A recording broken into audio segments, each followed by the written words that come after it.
est-ce que vous êtes fier d'être Bamileke? Quand on me disait tu es Bamileke, j'avais comme une honte. Que tu dis que qui est Bamileke, tu dis que qui est Bamileke.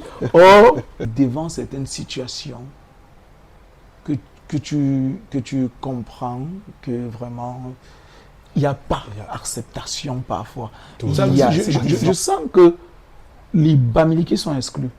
Oui, je ressens cela. Les réalités, ce n'est pas les Bamileke qui vont le vivre. Les réalités que nous vivons, tout le monde qui le vivra. C'est le Bassa qui le vit, c'est le nordiste qui le vit. Oui. C'est de l'Est, c'est tout le monde. Voilà. Quand le prix du carburant augmente là, on nous dit le prix du carburant, nous subissons tous. Oui. Il y a flambé des prix, nous tous nous subissons. On ne va pas dire que le pain c'est 25 pour le Béti, 50 pour le Bassa. 35 francs pour le Bamileke. On ne va pas le dire. Nous tous, on va acheter le pain au même prix. Nous tous, ce sont les réalités que nous vivons. Il y a certaines valeurs culturelles qui nous sont transmises depuis le bas âge. La première résidait d'abord dans le respect. Et autre chose, la culture du travail. Le travail, c'est ce qui nous est inclus. Je suis rendu au commissariat et mon dossier. Il y avait une dame très brune. Elle appelle. J'ai dit présent. J'arrive, je lui donne mon dossier. Oui. Elle prend la jette, elle dit mon oncle fils. Ouais. Quoi? Il y avait la foule, vraiment. Ça, c'est voilà. Vous dites, vous pouvez montrer que ce sont les Bamileke. Dans la dame du commissariat, le fils était. Vous dites que les Bamileke. Elle dit il n'y avait pas de motif pour qu'elle rejette. Il n'y avait pas. J'étais tellement frustré. La foule était immense. La foule. Vous connaissez quand on dit la foule, un banc de foule. Ils ont rentré. À la maison, le sommeil ne venait pas. C'est traumatisme. La scène, je revoyais la scène, Le président Alfred Boigny, quand il arrive au Cameroun, disait si on me donne le peuple Bamileke, je me bâtirai une grande Côte d'Ivoire. Wow. Je vais dire il est fou. Je vais lui dire il est fou et il est ignorant. Parce que si nous n'acceptons pas de vivre ensemble, nous allons mourir comme des idiots, je crois, c'est quelqu'un qui l'a dit.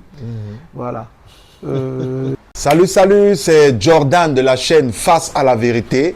Bienvenue sur le plateau, regarde-moi dans les yeux et dis-moi la vérité. Alors venez nous faire état, venez nous raconter confidentiellement toutes les frustrations, toutes les horreurs que vous avez vécues à cause de votre nom, à cause de votre appartenance à une tribu. À travers les témoignages de nos podcasts, vous verrez à quel point nos frères, nos sœurs vivent des traumatismes, des troubles, des tourments et des humiliations incroyables. Évitons tout ce qui peut nous amener à des guerres civiles et à la fatalité. Alors contactez-nous au plus 237 698 580 590, c'est le plus 237 et soyons un, comme le dit la Bible, tout royaume divisé contre lui-même est dévasté. Tu aimeras ton prochain comme toi-même. Allez, ciao. J'ai encore vécu récemment une situation que je vais vous expliquer. Je découvre un circuit de vol où je travaille. C'est une faute lourde, vous le savez. Le renvoi. Je décide de me séparer des personnes. La maman d'un des collaborateurs m'appelle.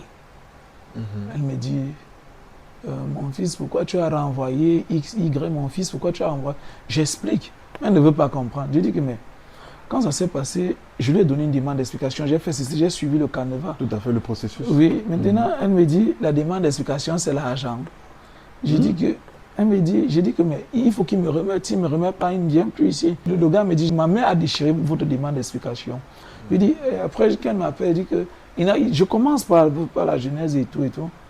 Après, elle dit que la demande d'explication, c'est pas l'argent. Mon fils, je ne veux pas les problèmes et tout. Je ne veux pas les problèmes. Tu sais que là-bas, à Yaoundé, c'est nous. Parce que mes bras sont longs. Elle a dit ça. C'est pas possible. J'ai dit, elle ne savait pas que j'enregistrais. Elle m'a dit ça au téléphone, puisque son fils s'appelle Mbarga. Elle a dit ça. Je lui ai dit, intimidation. Oui, elle me dit, tu sais, ok. Donc, tu as les relations jusqu'à Yaoundé là. Mais ton fils vient travailler chez moi, pourquoi? Tu n'allais même pas permettre. C'est ça que je dis. C'est un temps que nous allons mettre ça dans la tête des enfants. Que vraiment là-bas devant c'est nous. c'est lui, les Bassa ne Ils ne peuvent seront rien. pas lucides. Vous savez que seront pas cohérents c'est l'éducation que nous recevons. Tout à Et fait. c'est la faute, c'est le régime qui vient avec. Moi, je vais toujours, c'est nos gouvernants qui viennent avec. Est-ce que tu associes le régime à une tribu particulière? Mais tout le monde le sait. Pas que tout le monde le sait. On ne va pas associer le régime à une tribu particulière, mais puisque le gouvernement, lui, il est mixte. Le gouvernement est mixte, on va trouver tout le monde. Mais la réalité est là. Bon, ça, j'assume de dire, j'assume de dire en fait que le régime est constitué en grande majeure majorité partie des Bétis, des ressortissants oui, Béti et Bétis, Kamboulou oui. et autres. Oui. Pourtant, il y a de très bons Béti et Kamboulou qui sont des vrais nationalistes. Bon, ça dit sans citer les noms. Des vrais nationalistes. Des personnes qui savent faire la part des choses, distinguer les compétences plutôt que de l'appartenance à une ethnie, voilà, et autres. Et c'est ce qui m'a encouragé à comprendre en fait que le tribalisme, c'est fictif, c'est une illusion. C'est ça que nous disons, c'est une illusion. C'est le régime qui vient avec ça. Pour moi, c'est eux. Donc, il y a, sinon, c'est ce tribalisme. Parce que tu as parlé du tribalisme acquis, comme le racisme acquis. Des petits enfants qui naissent ne sont pas racistes. Bon, maintenant, la société, les considérations et le comportement de leurs parents, ça dit ils inculquent le racisme, ça dit aux enfants en grandissant. Effectivement. Ce qui fait en sorte que, étant enfant déjà, ça crée déjà de manière gratuite, ça dit gratuitement, des embrouilles, des tensions, et chacun prend son côté. Bon, c'est vous qui êtes des Bassa, qui faites comme ça, c'est vous qui êtes des nordistes, et tout ça. Voilà. Donc alors, pourquoi est-ce que, au primaire, comment est-ce que vous avez vécu ça? Comment ça dit le fait d'avoir souvent honte d'être Bamileke? Qu'est-ce qui provoquait cette honte d'être Bamileke là au milieu, c'est-à-dire parmi les autres petits garçons et petites filles? Et c'est ça, entre nous, les petits enfants. Et tu es Bamileke, tu es chiche comme un Bamileke. Et dans une classe comme le Koumouen 2, la majeure partie des noms à une époque que tu entends, avec qui tu fréquentes, tu comprends qu'ils sont ressortissants. Et toi, de la ville où tu es, c'est-à-dire Yaoundé. Et toi, tu ne l'es pas. Et je veux dire, et c'est peut-être le discours que les parents, moi je veux dire, c'est plus les parents, parce que nous ne sommes que le reflet parfois des parents. L'influence des parents. Voilà. Toutes les phrases que les parents répètent en longueur de journée, ça finit par... Voilà, donc ce qui fait que on dit, regarde-moi le Bamileke, là, tu appelles qui Bamileke et tout et tout. C'est une éducation que, comme j'ai dit, qui se transmet. Ce sont les parents, en fait, parce que nous, c'est ce que nous entendons en longueur de journée à la maison. C'est l'éducation à la maison et tout. Qu'on parlait, quand il dit tu es chiche comme un Bamileke, en fait, toujours. Il y avait ces petites choses-là. Oui, tout à fait. Ça dit toujours ces jugements. Peut-être quand un enfant va, ton fils ou ta fille vient te dire que moi j'ai connu cette situation-là. Il y a un gars, peut-être, Abel Solo m'a fait ceci. Oh, le Béti là, non.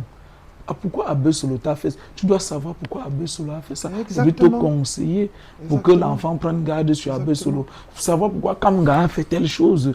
Dis pas, mais si tu dis à l'enfant, parce que quand l'enfant, nous sommes petits, nous relatons, quand nous on vient des choses, la journée s'est passée comment, pourquoi ton cahier s'est déchiré, pourquoi tu as la blessure, oh, j'ai bagarré avec ceci. On doit plutôt les dire à nos enfants au lieu de dire que évite les Bamileke, évite les bêtises, ils sont comme ça, évite les Bassa, ils sont comme ça. De dire qu'est-ce que tu as fait?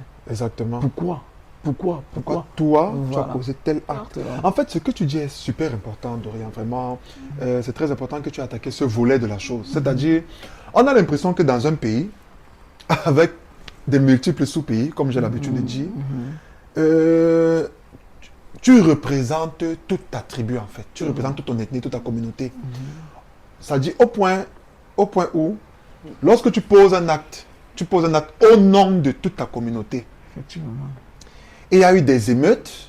Bon, il y a un groupe de jeunes qui ont aidé, par exemple, les forces de l'armée à calmer l'émeute. On va dire, bon, ok, comme on a identifié certains Bassa parmi les jeunes, on va dire, ok, toute la tribu Bassa, c'est très dangereux. C'est comme ça que les guerres civiles commencent, en fait. Effectivement. Donc, en fait, juger la personne, pas la tribu. Et si nous arrivons à briser ce fléau-là, je pense que nous allons arriver à beaucoup de choses. Moi, ce qui prime, c'est la compétence. La compétence. C'est la compétence. Que tu t'appelles le Barga, que tu t'appelles Atangana, que tu t'appelles le Foto, que tu t'appelles Aladji. Oui, nous sommes des Camerounais. Exactement. C'est un melting pot. La preuve en est chez moi. Chez moi, il y a mon commercial n'est pas bamiliqué, nous vivons ensemble. J'ai des nordistes, j'ai des anglophones, j'ai des bassas. C'est tout le Cameroun, c'est ça. C'est ça le rêve en fait. C'est-à-dire que nous nous considérions sans pour autant identifier d'abord l'ethnie. Parce que comme j'ai souvent dit, comme nous le disons ici sur ce plateau, c'est-à-dire juger la personne par la tribu. Parce qu'en fait, si par exemple, il y a un phénomène de masse, on dit, bon, ok, à l'issue de tout, voici ce que les Bassa ont fait. Voici ce que les Bamileke ont fait. Voici ce que les Etones ont fait. Vraiment, que ça s'arrête cette manière de regarder. Et en fait, nous allons toujours vivre dans un pays où il y a plusieurs sous-pays, où les gens ne s'acceptent pas. Vous avez dit, par exemple, précédemment, quand vous êtes encore un peu immature, c'est-à-dire les âges inconscients, on va le dire, à l'école primaire, pourquoi est-ce que c'est la honte, un peu comme s'il faut se justifier d'être Bamileke? Pourtant, non seulement vous n'avez pas choisi d'être dans une ethnie, et toutes les ethnies ont beaucoup de qualités et aussi beaucoup de défauts. Comme toute personne a beaucoup de qualités, beaucoup de défauts. Et déjà, c'est-à-dire au risque de le répéter, nous le disons sur le plateau, juger la personne et non la tribu. Moi, je suis très sûr que quelqu'un qui dit, par exemple, tu vas m'excuser, parce qu'on est en réalité, il faut aller vraiment dans le cru pour guérir la plaie. Ça va? Les Bamileke sont sales. Moi, je dis non. Il y a beaucoup de Bamileke qui sont sales, comme il y a beaucoup de, je vais dire, des Etones qui sont sales et autres. Vous voyez un peu. Mais maintenant, quand on le dit, les Bamileke sont chiches. Comme peut-être beaucoup vont dire, peut-être les Bassa sont très sorciers. Moi, je me méfie d'eux. Là où il y a un Bassa, vraiment, je n'ose pas. Et ça crée beaucoup de ralentissement dans notre prospérité. Dans notre prospérité. Pourquoi? Parce que dans une entreprise, par exemple, vous allez voir, s'il y a trop de Bassa, quelqu'un qui est compétent, qui est par exemple de ton ethnie, Bamileke, va dire vraiment, j'évite cette entreprise parce qu'il y a beaucoup de Bassa. Pourtant, cette entreprise a justement besoin de ses compétences spécifiques pour faire prospérer non seulement l'entreprise, mais le tissu économique national. Au quotidien, quand nous vivons ici à Douala, vous et moi, tu passes là, on ne gère pas que tu es Bamileke, on ne gère pas si tu es Etone, si tu es Boulou, tu es Bassa, tu es nordiste. Chacun est là pour chercher son pain quotidien. Je dis toujours, quand je vais payer mes impôts, ne regarde pas quoi que ce soit. Nous devons nous accepter, nous devons vivre ensemble. Nous devons créer cette union-là. Nous devons un mélange. Ce mélange doit être profond. Puisque quand on dit le Cameroun est l'Afrique en miniature, n'est-ce pas? Fier de l'être. Nous avons plus de 290 ethnies. Ça veut dire que c'est une richesse. C'est une richesse. Nous devons être fiers de vivre ensemble au quotidien. Ah, tout à fait. Nous devons cultiver l'amour. Déjà, mon Bafoussam que j'aime tellement aujourd'hui, je ne l'aimais pas. Je n'avais pas encore cet ADN qui marchait en moi. Cette Alors, identité. Voilà, je supportais le canon de Yaoundé. Moi, je suis né à Yaoundé, moi je supporte le canon. Moi, je sais, c'est le parcours que moi je connais. Quand je partais sur le stade de manière, regarder les entraînements du parcours. Tout à fait. Et tout, quand j'ai un peu de temps. Moi, au quotidien, mes amis à moi ne sont pas toujours des Bamileke. Il y a des Bamileke. Mes amis à moi ne sont pas toujours des Bamileke. Il y a des Bamileke déjà. Mais puisque moi je suis né à Yaoundé, en Vokada. Je suis né à Vokada. J'ai grandi à Ekounou, Nkomo, Bitenkouabang. En fait, tu vois, au quotidien, je mange le coq sucré. Le coq sucré. Ça veut dire en fait que si tu as grandi à Yaoundé, né et grandi à Yaoundé, ça veut dire que tu as connu le coq sucré avant les autres formes de coq, le coq salé. Non, c'est quand j'arrive à Douala que je découvre le coq salé. Je suis un homme. Je sors avec les filles Betty, je suis un homme. Je sors avec les filles Bassa, je sors avec les filles du Nord. Moi, je n'ai pas de problème. On vit ensemble. Et comme mes amis, c'est peut-être les Olinga, les Atangana. Besolo. Voilà. Atango. Voilà. L'Intep. Oui, Le footballeur? Non, non, non. Ok, C'est un journaliste. Voilà. Mm. Donc, C'est par exemple, bon, c'est-à-dire, quelqu'un marque un but, tu vois, quelqu'un qui sort de la tribune, qui descend de la tribune, qui ne connaît même pas le buteur et qui vient, qui embrasse le buteur. Ce sont des scènes qui sont belles à voir. Effectivement. Où on ne s'est pas posé la question, il sort d'où, qu'est-ce qu'il fait, de quel village il est. En fait, ce sont des questions qui m'ont toujours agacé, moi personnellement. En fait. Moi, je pense que si nous arrivons à ça, nous serons vraiment un Cameroun vraiment méconnaissable de ce que nous sommes actuellement. C'est-à-dire trop différent. Nous devons seulement lutter pour le changement, qu'importe qui viendra. C'est un changement que nous tous devons lutter, que ce soit Bamileke, c'est le projet de société, la vérité, quelqu'un de crédible, quelqu'un même qui a en lui les gènes de nationalisme. Exactement. C'est ça que nous voulons. Nous devons sortir de certains, briser les carcans. Nous y arriverons, forcément. Dorian, merci infiniment. Alors, nous tirons déjà vers la fin de notre podcast. Vraiment, nous sommes très contents pour ce récit, Dorian. Et vraiment, désolé, vraiment, nous te demandons pardon. Nous te demandons pardon, c'est-à-dire le plateau, regarde-moi dans les yeux, dis-moi la vérité, nous te demandons pardon au nom de tous les Camerounais, de toutes les personnes et de toutes les tribus qui t'auraient consciemment et inconsciemment heurté, blessé. Et nous sommes très sûrs qu'avec notre projet, puisque vous faites déjà partie, et tu fais déjà partie, permets-moi, tu fais déjà partie de notre projet, que les choses iront vraiment beaucoup mieux. Alors, que ton récit va vraiment servir, toucher les gens, et ça va vraiment, quel est l'impact? Parce que vraiment, je pense que c'est parce que tu as été très fort. D'autres ne subissent pas, ne vivent pas les traumatismes comme toi.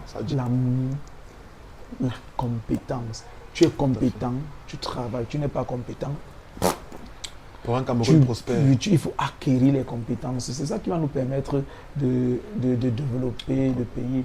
Je crois qu'en développement durable, les principes du développement durable, il y a la précaution, participation, solidarité. Donc nous devons être ensemble pour développer ce pays. L'amour, la compétence, deux critères, deux leviers pour un Cameroun prospère. Merci infiniment, Dorian Foka. Vraiment, merci beaucoup pour ton récit à cœur ouvert. Alors, comment tu vas dire, est-ce que tu peux dire en ton patois un message que tu vas décoder après en français, tu vas m'excuser parce que, voilà, un message à tous les Bafoussam. C'est-à-dire, et bon, le message à tous les Camerounais a déjà été passé. Un message à tous les Bafoussam qui sont à l'honneur aujourd'hui. Gong Yok, get away.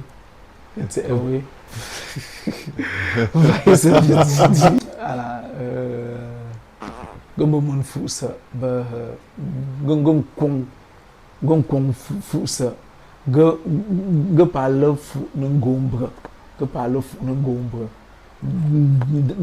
Gong Yo, Tenda Cameroun, pas tout, pas un beau fou. Merci infiniment, Alors, la traduction. Les enfants Bafoussam, je vous aime, on s'aime. On doit toujours être unis et porter le village Bafoussam très haut. Merci beaucoup. Alors, c'est le 237 qui est à l'honneur. Nous avons Dorian Foka, un et indivisible, c'est un seul pays, non plusieurs sous-pays, non au tribalisme, vraiment, merci infiniment. Restez scotchés, il y aura plein de podcasts encore, mais nous pensons vraiment à un Cameroun prospère et nous ne voyageons pas, nous n'allons pas au Canada, nous sommes ici, alors c'est le Hemley qui gagne. Alors merci beaucoup. Merci. Allez, ciao.